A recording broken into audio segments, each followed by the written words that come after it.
En este vídeo te voy a explicar el Reglamento Internacional para prevenir los abordajes en la mar, el conocido como RIPA o Call Regs en inglés. Te será muy útil para comprender el conjunto de las reglas que se deben de seguir en navegación para evitar las colisiones en el mar y así podrás superar con facilidad tu examen del patrón de embarcaciones de recreo, del PNB o de cualquier otro título náutico. El RIPA se compone de 4 partes y cada una de ellas la voy a desarrollar en un vídeo independiente. Un barco solo se puede encontrar navegando en 2 escenarios posibles: cuando ve a otro barco con sus ojos y cuando no lo puede ver porque hay visibilidad reducida. Así, en la parte B, reglas de rumbo y gobierno, la sección 1 siempre se aplicará, mientras que la sección 2 solo se aplica cuando hay visibilidad y si no la hay, no se aplicará la sección 2 y se aplicará la 3. En este primer vídeo vamos a ver la parte A, generalidades, que comprende las reglas 1 a la 3. Recuerda que puedes parar el vídeo cuando desees y así tendrás más tiempo para leer los conceptos y poder estudiar las preguntas propuestas para escoger la respuesta que consideres más válida. La regla 1 trata sobre el ámbito de aplicación. El Reglamento Internacional para prevenir abordajes, RIPA en español, fue adoptado por la Organización Marítima Internacional y entró en vigor en 1977. Es de aplicación a todos los barcos en alta mar y en todas las aguas que tengan comunicación con ella y sean navegables por los buques de navegación marítima.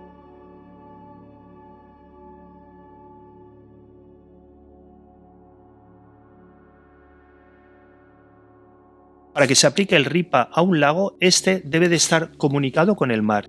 Si el lago no tiene comunicación con el mar, no se aplicará el RIPA. La OMI, Organización Marítima Internacional, es un organismo especializado de las Naciones Unidas que promueve la cooperación entre Estados y la industria del transporte para mejorar la seguridad marítima y para prevenir la contaminación marina. Es el único organismo que puede adoptar un dispositivo de separación de tráfico. El Reglamento Internacional para prevenir los abordajes forma parte de un convenio internacional ratificado por la gran mayoría de naciones, entre ellas España. Los convenios internacionales marítimos pretenden unificar las distintas normativas de los estados para que los buques no tengan que cumplir requisitos diferentes cada vez que naveguen por aguas de un país extranjero. Sin embargo, algunas zonas y por diversos motivos presentan configuraciones y particularidades que no pueden ser incluidas en el reglamento. Este es pues el motivo, el por qué el reglamento permite esas particularidades, aunque éstas deban de coincidir en todo lo posible con este reglamento. La respuesta correcta es la A. Otras particularidades son, por ejemplo, en nuestro país la orden que establece que las embarcaciones deportivas en el interior de los puertos y sus canales de acceso evitarán interferir el tráfico normal de los mismos, no debiendo en ningún caso dar ocasión a que los buques que se encuentren allí navegando se vean obligados a maniobrarles. Otro ejemplo es el privilegio de paso que existe en algunos países cuando se navega con corriente a favor en un río o un canal al considerar que tienen menos maniobrabilidad.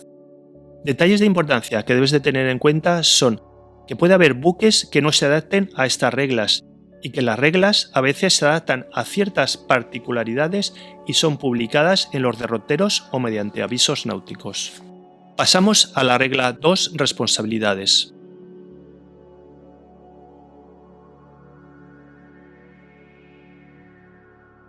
El cumplimiento de las reglas del RIPA es función no solo del capitán, sino del armador y de todos los miembros de la tripulación. En esta pregunta se vuelve a repetir el mismo concepto. La D es la respuesta correcta. El RIPA no incluye eximir al patrón por ninguna negligencia en el gobierno de una embarcación. Este siempre deberá observar cualquier precaución para evitar una situación peligrosa. Sin embargo, dado que es imposible contemplar en un texto todas las situaciones de riesgo de abordaje que puedan surgir, el reglamento establece la posibilidad de apartarse del mismo si con ello se evita un accidente. De esta manera, ningún marino podrá alegar que ha sufrido una colisión por cumplir estrictamente lo dispuesto en el reglamento, porque si así lo hubiera hecho, se habría apartado de lo que en él está establecido. Aquí tienes un ejemplo. El barco A y el barco B están de vuelta encontrada, y según la regla 14, ambos barcos deben de gobernar cayendo cada uno a su estribor. Pero el buque A está exento de maniobrar porque la regla 2 establece que un buque debe apartarse del propio reglamento si, para evitar un peligro inmediato, las circunstancias del caso así lo exigen. De cualquier modo, esto no convierte al barco A en un barco que sigue su rumbo, dado que, si bien no debe caer a estribor, puede moderar su velocidad para incrementar el tiempo de encuentro y dar margen al barco B para que caiga a estribor. Pasamos a la regla 3, definiciones generales. Recuerda que puedes parar el vídeo para leer el texto con más detalle. El reglamento establece como buque a toda clase de embarcación que pueda ser utilizada como medio de transporte en el agua y que vaya emergida. Los submarinos no están contemplados como buque. Es indiferente que un buque de propulsión mecánica tenga 400 metros o tenga 10 metros, en cuanto a privilegios de paso en función de la eslora, salvo lo dispuesto en la regla 9 en canales angostos, que penaliza a los barcos de menos de 20 metros de eslora, y la regla 10 en los dispositivos de separación de tráfico, que también penaliza a los barcos de menos de 20 metros de eslora. Para las motos o el esquí náutico existen directrices publicadas en boletines oficiales que les determinan su navegación, indicándoles que deben de mantenerse alejadas del resto del tráfico.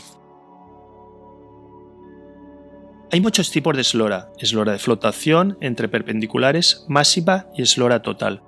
La eslora total es la tomada entre los dos puntos más extremos del barco. En inglés se conoce como loa. Un barco en navegación incluye a los barcos parados en alta mar, y también se incluye siempre que no estén firmes a algún punto fijo, como fondeado, amarrado al muelle o varado. Un barco en navegación no está fondeado, ni amarrado a un muelle, ni está varado.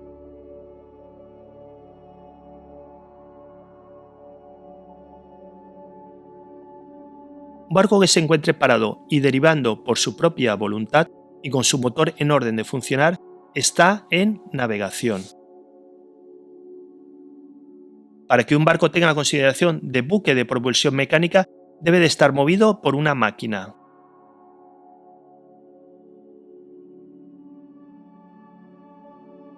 La catalogación de buque de vela no le impide que equipe un motor.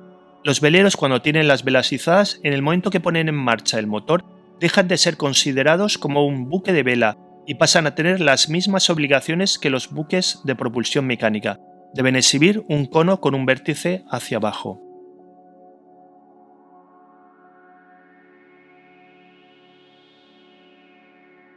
El yate, si va con el motor en marcha, es un buque de propulsión mecánica.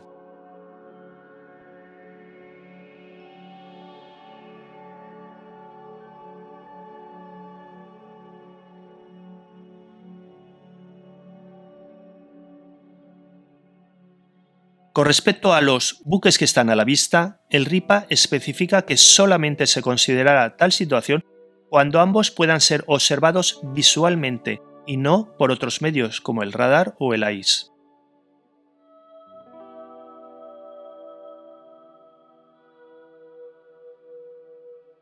Los hidroaviones son considerados como buques porque son aeronaves proyectadas para maniobrar sobre las aguas.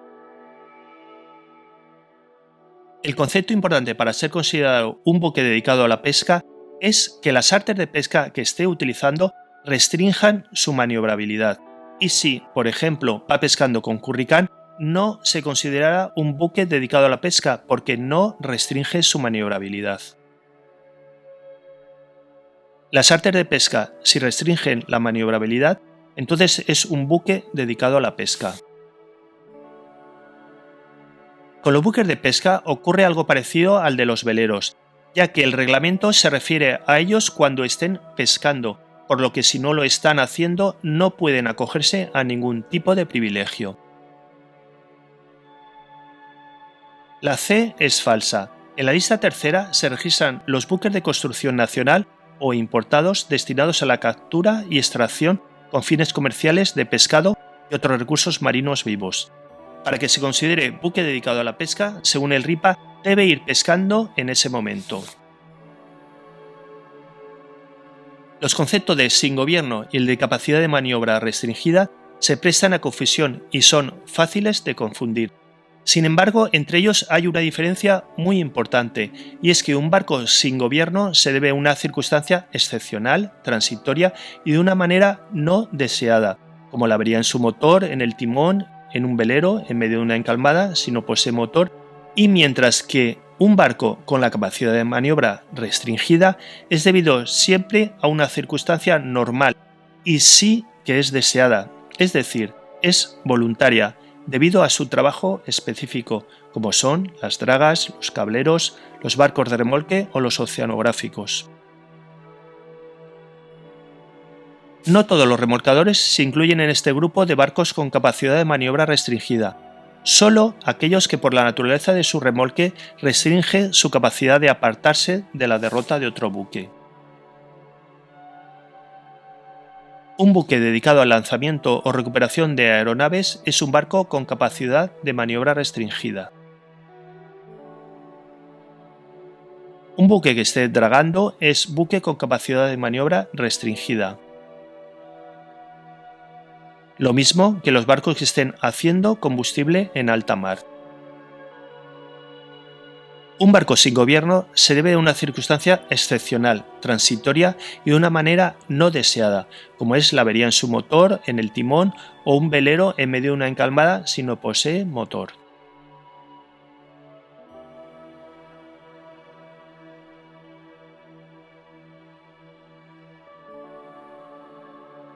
Antes de acabar, comentaré que los buques restringidos por su calado tienen tal denominación y tienen tal consideración y no están incluidos dentro de un buque sin gobierno o buques con capacidad de maniobra restringida.